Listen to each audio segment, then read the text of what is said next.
ಇದೀಗ ಗೃಹಲಕ್ಷ್ಮಿಯ ಫಲಾನುಭವಿಗಳಿಗೆ ರಾಜ್ಯ ಸರ್ಕಾರ ಶಾಕ್ ಅನ್ನ ಕೊಟ್ಟಿದೆ. ರಾಜ್ಯದಾದ್ಯಂತ ಒಟ್ಟು 3.89 ಲಕ್ಷ ಫಲಾನುಭವಿಗಳಿಗೆ ಕೋಕ್ ನೀಡಲಾಗಿದೆಯಾ ಅನ್ನುವಂಥ ಒಂದು ಪ್ರಶ್ನೆ ಈಗ ಕೇಳಬರ್ತಾ ಇದೆ. ಯೋಜನೆ ದುರುಪಯೋಗದ ಹಿನ್ನೆಲೆಯಲ್ಲಿ ಸರ್ಕಾರ ಪರಿಷ್ಕರಣೆ ನಡೆಸಿದೆ. ಆದಾಯ ತೆರಿಗೆ ಪಾವತಿದಾರರು, ಮೃತಪಟ್ಟಂತವರು ಸೇರಿದಂತೆ ಒಟ್ಟು 3.89 ಲಕ್ಷ ಅನರ್ಹರಿದ್ದಾರೆ. ಆ ಫಲಾನುಭವಿಗಳನ್ನ ಕೈ ಬಿಟ್ಟಿದ್ದಾರೆ ಅನ್ನುವಂಥದ್ದು ವಿಚಾರ. ಜಿಎಸ್ಟಿ ಪಾವತಿಸೋ 1.94 ಲಕ್ಷ ಮಂದಿ ಯೋಜನೆಯಿಂದ ಹೊರಕ್ಕೆ ಉಳಿದಿದ್ದಾರೆ. ಇದರಿಂದ ತಿಂಗಳಿಗೆ 77 ಕೋಟಿ ರೂಪಾಯಿ ಉಳಿತಾಯ ಆಗುತ್ತೆ. ಶೀಘ್ರವೇ ಬಯೋಮೆಟ್ರಿಕ್ ವ್ಯವಸ್ಥೆ ತರೋದಕ್ಕೆ ಸರ್ಕಾರ ಎಲ್ಲ ರೀತಿಯ ಒಂದು ಸಿದ್ಧತೆಯನ್ನ ಮಾಡಿಕೊಂಡಿದೆ.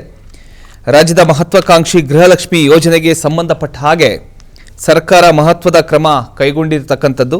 ಯೋಜನೆಯ ದುರುಪಯೋಗ ತಡೆಯೋದಕ್ಕೆ ನಡೆಸಿರ್ತಕ್ಕಂಥ ಒಂದು ಪರಿಶೀಲನೆಯ ಬಳಿಕ ಲಕ್ಷಾಂತರ ಫಲಾನುಭವಿಗಳನ್ನು ಪಟ್ಟಿಯಿಂದ ಕೈಬಿಡಲಾಗಿದೆ ಅಂತಕ್ಕಂಥ ಮಾಹಿತಿ ಈಗ ಹೊರಬಿದ್ದಿದೆ.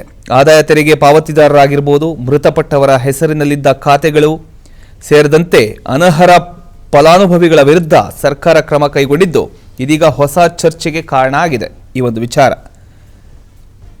ಯೋಜನೆಯ ದುರುಪಯೋಗ ಹಾಗೂ ಅನರ್ಹ ಫಲಾನುಭವಿಗಳ ಪತ್ತೆಗಾಗಿ ಸರ್ಕಾರ ನಡೆಸಿರತಕ್ಕಂಥ ಪರಿಶೀಲನೆಯ ಬಳಿಕ ಒಟ್ಟು 3,89,000ಕ್ಕೂ ಹೆಚ್ಚು ಫಲಾನುಭವಿಗಳನ್ನು ಪಟ್ಟಿಯಿಂದ ಕೈಬಿಡಲಾಗಿದೆ ಅಂತಕ್ಕಂಥ ಒಂದು ಮಾಹಿತಿ ಲಭ್ಯ ಆಗಿದೆ. ಆದಾಯ ತೆರಿಗೆ ಪಾವತಿದಾರರು, ಮೃತಪಟ್ಟ ವ್ಯಕ್ತಿಗಳ ಹೆಸರಿನಲ್ಲಿ ಹಣ ಪಡೆಯುತ್ತಿದ್ದಂತಹ ಖಾತೆಗಳು ಹಾಗೂ ಇತರ ಪ್ರಕರಣಗಳನ್ನು ಗುರುತಿಸಿ ಕ್ರಮ ಕೈಗೊಳ್ಳಲಾಗಿದೆ. ಇದಲ್ಲದೆ ಸುಮಾರು 1,94,000 GST ಪಾವತಿದಾರರು ಏನಿದ್ದಾರೆ, ಆ ಪಾವತಿದಾರರು ಕೂಡ ಯೋಜನೆಯ ಅರ್ಹತಾ ಮಾನದಂಡಗಳಿಗೆ ಹೊಂದಿಕೆಯಾಗದ ಕಾರಣ ಅವರನ್ನು ಹೊರಗಿಡಲಾಗಿದೆ ಅಂತ ಕೂಡ ತಿಳಿದು ಬಂದಿದೆ.